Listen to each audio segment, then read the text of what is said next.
I'm really at this point in my life where I just want to be interesting, you know? I want to bring value into other people's lives in multiple different ways. A lot of my research has to do with emotional intelligence. Emotional intelligence wasn't really introduced into the world on a mass level until 1995 by Daniel Goleman.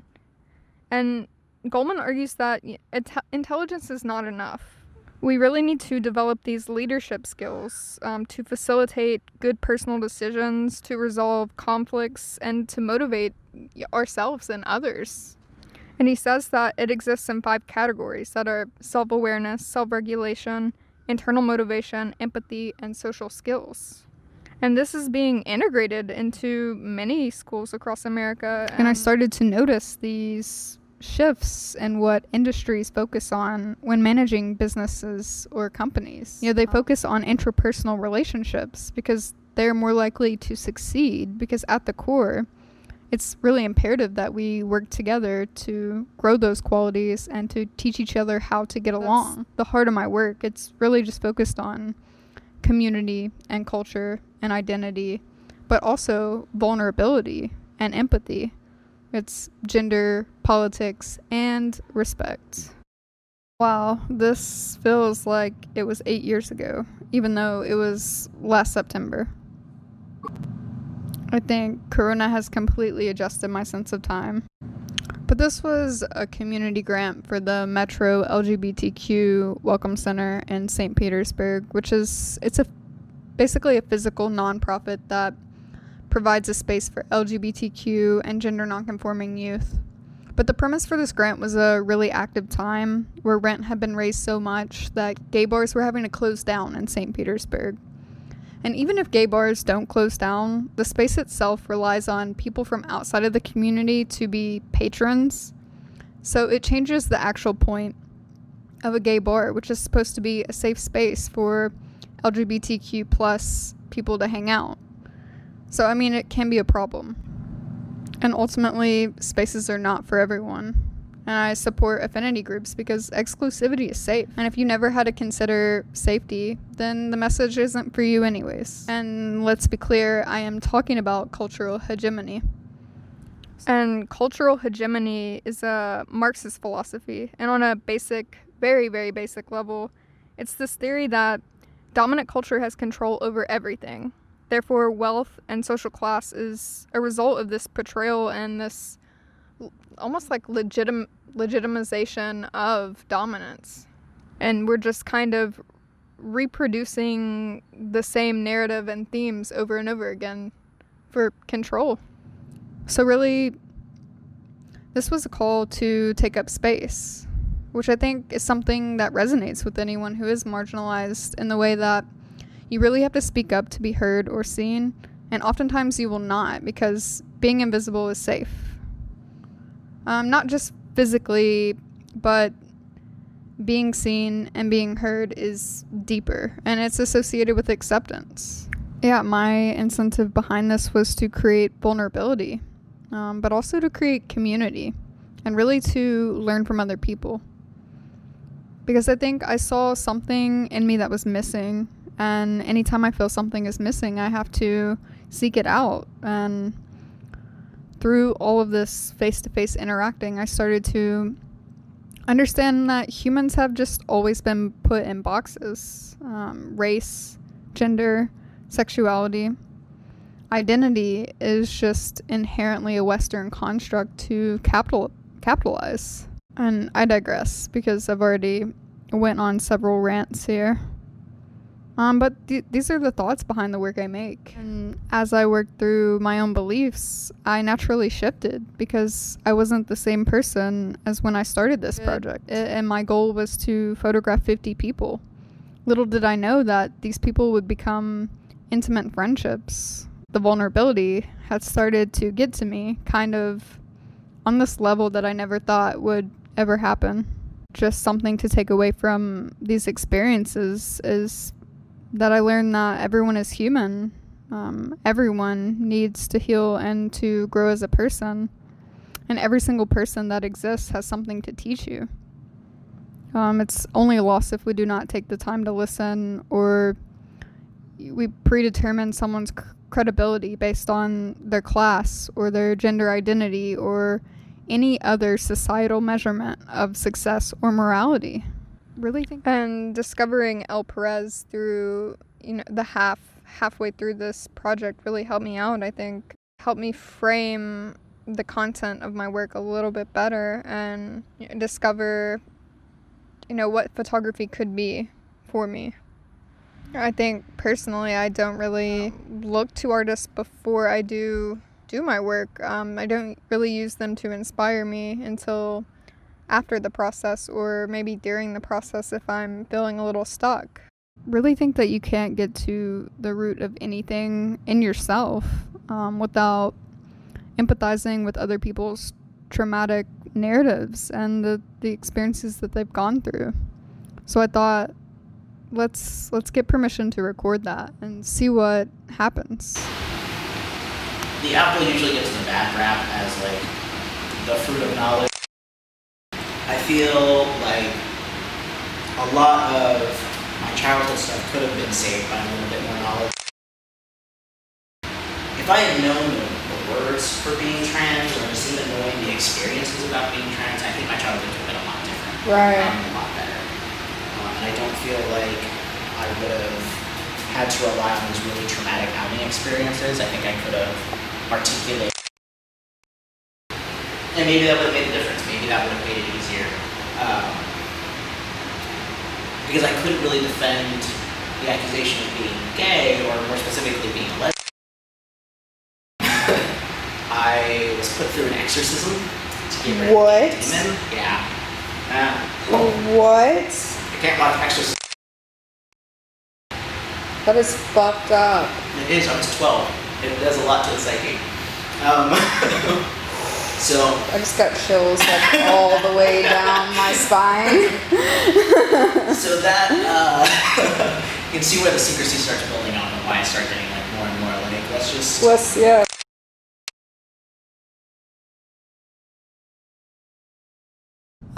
And this is my physical representation of grad school. I was just so sick of photographs and photography. I was just done. After photographing 50 people in 3 months, I could not take it anymore. So I did some sculpture. I was really questioning gender as an institution, or even I think the ideas I have about gender being from institutions. So I mean, really, maybe this is an institutional critique of identity and spaces and everything I had been learning and making these connections to in my subconscious. Behind this concept was this idea of audience interaction and active and passive viewing, and it's a little voyeuristic. Yeah, I was testing spaces where people are interacting. So, and this yellow circle, this is going to be up in the next few slides. Ironically, those big pods, they were taking up too much space. So I took the materials back to my tiny home apartment and constructed walls, I think instinctively. But on a subconscious level, I really associate walls with safety and privacy, towards identity and being in the boxes that were created for me. So, and usually the walls are in mental form, but luckily as artists we can turn what's going on mentally into a physical representation. Yeah, and it's very literal, but I was just processing and rebuilding out of things I found in the dumpster to begin with. So I ended up recycling it for a third time, these materials, and I took down, the walls and the boxes that I built, and I built something way better out of them. This summer I ended up trading my car for a van, and I spent quarantine and a majority of the summer converting this van by myself. And really all I had was a jigsaw, and I had to buy a couple of drills.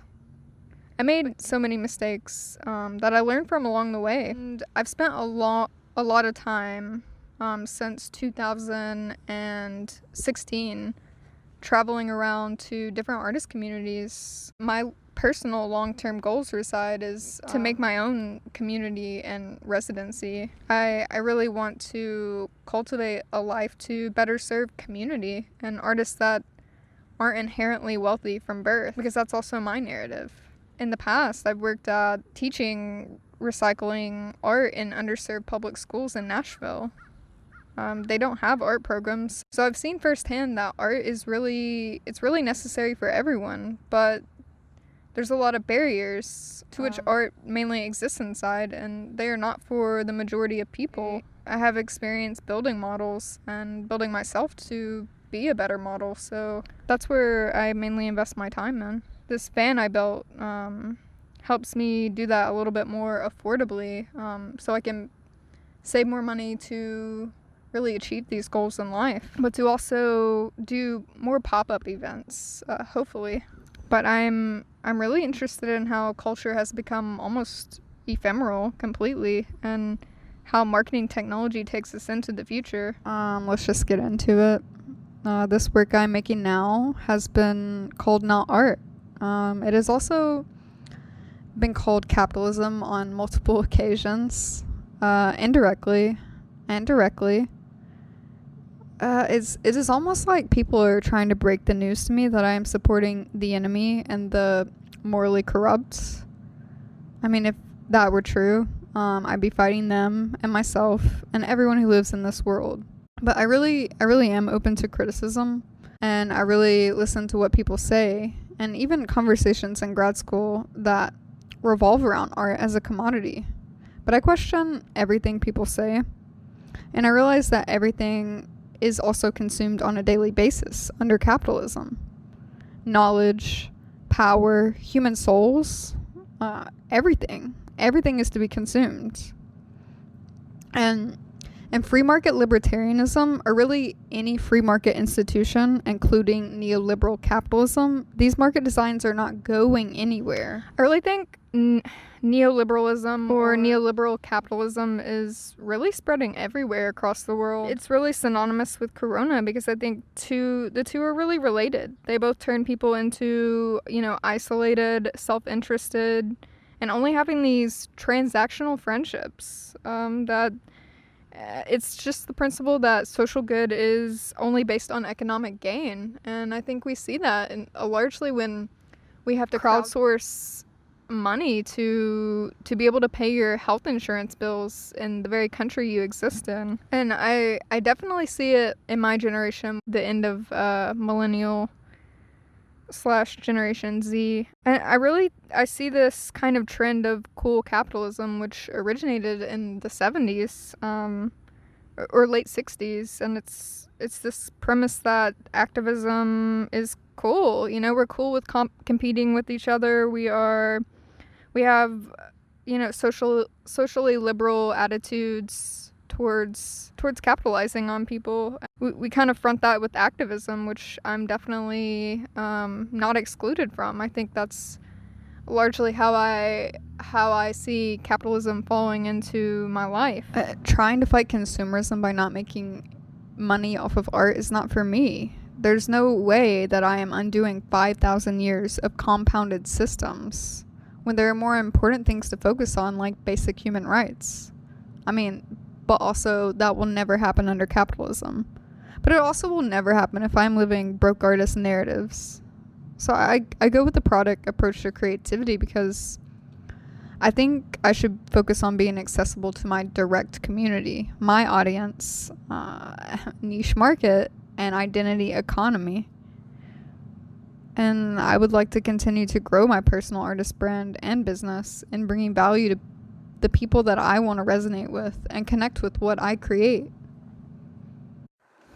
But let's go on a different level with these products and talk about social impact. Everything I make is recycled, and during the process of creation, I have almost no waste, and I keep investing more into sustainability. I pay an annual fee to have fabric scraps recycled at TerraCycle, and I just invested in recyclable tape for shipping. It really is these small things that can make huge differences, and I'm really passionate about that. Beyond the scope of environmentalism, my umbrella concept is really catering to this movement of gender neutrality in fashion. And this is important because it starts to shift gendering even everyday objects such as clothes and bodies. And it solves problems that are connected to societal performance, which correlates with just being able to be your authentic self without everyone else telling you how to exist and function. They really are rooted in derogatory slurs and historical language that is still painfully traumatic for many people within the very community that I want to support. And there is so much nuance within the LGBTQ community with opinions on who can or cannot reclaim these words, or, if they are even reclaimable. But ultimately, I see the potential to take back negative associations with being categorized as queer. And I've trained myself to handle these conversations more objectively, and I think I can really do something very different. I am very different.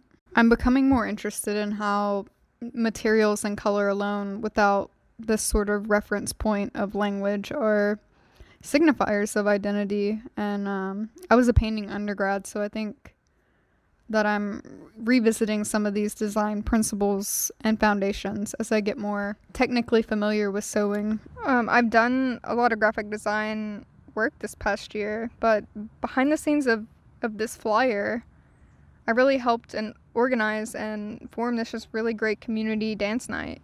It was very necessary for Gainesville.